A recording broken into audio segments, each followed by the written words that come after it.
Olá pessoal, nós fazemos parte do grupo 1 e vamos dar continuidade ao conteúdo de controle 2. Disciplina ministrada pelo professor José Vergara. Hoje a gente vai falar da modelagem no espaço de estados, transformação de similaridade, realização de uma função de transferência e a solução de uma equação no espaço de estados. Bom, pessoal, vamos falar de modelagem em espaço de estados. Lembrando que essa é uma modelagem para sistemas no domínio do tempo e não na frequência como a gente estava vendo antes. Bom, aqui é a cara, né, de uma modelagem em espaço de estados, onde a gente tem um vetor de estados, x ponto é a derivada do vetor de estados em relação ao tempo, y vetor de saída, u vetor de entrada, a matriz do sistema, b matriz de entrada, c matriz de saída, d matriz de transição direta. Essa matriz de transição direta, se você tiver alguma influência da entrada diretamente na saída, vai aparecer um coeficiente nessa matriz. Mas em muitos casos ela é zero, como o sistema que eu vou apresentar aqui. Bom, vamos modelar um conversor boost, então, tá? Em um dos subintervalos dele.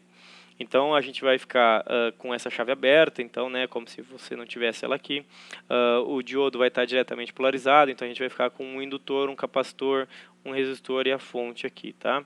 Então, a gente precisa definir quem é X, que para sistemas elétricos geralmente está associado com a quantidade de elementos armazenadores de energia que a gente tem.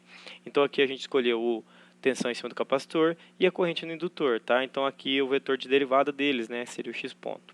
A saída eu escolhi VC, tá? Porque a gente quer analisar essa tensão. Portanto, a matriz C, né, ela remete a VC aqui. Mais D vezes VE, tá? A gente vai ver que essa matriz D é nula, não aparece nenhum coeficiente para ela. Bom, vamos modelar esses sistemas. A gente pode aplicar lei de Kirchhoff para as tensões aqui, tá? Menos VE mais a tensão em cima do indutor, mais a tensão do capacitor é igual a zero. Então, isolando D e L dt, a gente encontra a nossa primeira equação, tá, do sistema. Equações de estados que a gente chama. Agora, fazendo uma lei de Kirchhoff para as correntes, a gente vê que a corrente que vem do indutor aqui é igual à corrente que vai para o capacitor e a corrente que vai para o resistor, tá? Então, é isso que tem aqui, ó, a corrente do indutor igual a corrente do capacitor mais a corrente do resistor. Mas a tensão em cima do resistor é a mesma em cima do capacitor porque eles estão em paralelo. Tá? Então, aqui, essa tensão aqui é VC, e daí depois a gente divide tudo por C isolando aqui. Tá? Na hora de montar a nossa modelagem, né, a nossa matriz final, então vão aparecer esses coeficientes. Para a tensão, a gente tem 1 sobre RC multiplicando a tensão do capacitor aqui, e 1 sobre C multiplicando a corrente. Tá? Na equação acima, ó, a gente tem menos 1 sobre L multiplicando a tensão, nada em corrente, e uma representação, um coeficiente na entrada do sistema aqui, que seria na matriz B. Beleza? Essa é a nossa representação final. E lembrando que se a gente quer passar isso para o domínio da frequência, a gente transita por meio dessa equação. Então, a gente faz a modelagem no domínio do tempo e mesmo assim consegue ter todos aqueles resultados e análises de estabilidade no domínio da frequência. Olá, meu nome é Fernanda e hoje eu vou falar um pouco sobre a transformação de similaridade e a função de transferência. Bom, antes de falar sobre a função de transferência em si, a gente tem que abordar um pouco sobre a matriz de transição. A matriz de transição ela é uma matriz que multiplica o vetor de estados no tempo t0 e ela define a transição do estado da condição inicial para o tempo t. Se o sistema for invariante no tempo, então a gente obtém essa seguinte equação aqui. Então, a gente pode encontrar essa matriz de transição de duas formas, com a transformação de similaridade e a função de transferência. A nossa transformação de similaridade a gente pode encontrar através da diagonalização da matriz A. Então, se A ela pode ser convertida de forma diagonal e existe uma matriz P que pode transformar uma coordenada no espaço de x de z para o x, então a gente obtém essa matriz de transição aqui, onde P é uma matriz diagonalizada, a matriz que diagonaliza A, vezes a P inversa. Então a gente tem D, que é P inversa vezes AP. Quando a gente tem multiplicidade de alto valor, a matriz A ela pode ser colocada na forma canônica de Jordan, de maneira semelhante à forma diagonal. A gente pode observar isso aqui nesse exemplo de uma matriz 3x3. E a gente tem, então, a matriz de similaridade, onde J é igual a S inversa vezes A vezes S. Então, a nossa solução, a nossa matriz de transição tem a seguinte cara aqui quando a gente faz a nossa transformação de similaridade. Outra maneira que a gente pode encontrar é utilizando a transformada de Laplace. Então, nós temos as seguintes equações: x ponto é igual a x mais bu, e y é igual a cx mais du. Aplicando a nossa transformada de Laplace e resolvendo para x de S, a gente tem x de S igual a S vezes a matriz de identidade, menos A inversa disso, vezes B vezes U para S. Substituindo, então, essa equação nessa equação aqui, a gente tem a seguinte equação aqui. Y de S, então, vai ser igual a C vezes S vezes a matriz de identidade, menos A vezes o inverso disso, mais B, mais D, vezes o de S. Então, a gente chama essa parte aqui da equação de matriz de transição.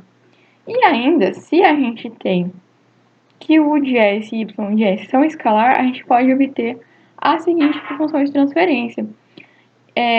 Onde T de S, né, é igual a C vezes S vezes a matriz de identidade, mais o nosso D aqui. Então vamos lá, galera. Para exemplificar um pouquinho a solução de equações de estados, eu trouxe aqui esse sistema, né?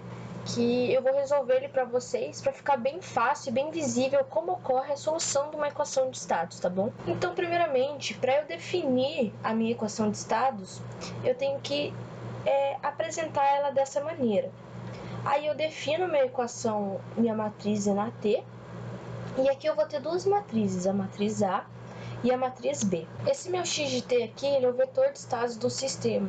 E isso aqui me dá a solução da equação de estados. É disso aqui que a gente precisa para começar a nossa solução da equação. Se a gente reparar bem nessa equação aqui, a nossa equação ela é dividida em duas parcelas, né? Ela é dividida primeiro nessa parcela que é a condição inicial, e essa outra parcela que ela é devido à nossa condição forçante, que é a nossa U de t, né?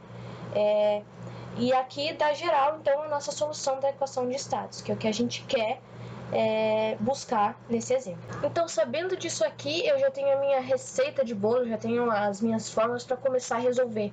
Então, eu já sei identificar minha matriz A, né, que é uma matriz que multiplica o componente x, que vai ser, então, o 0, 1, menos 2, menos 3. E também já consigo identificar a minha matriz B, que é aquela que multiplica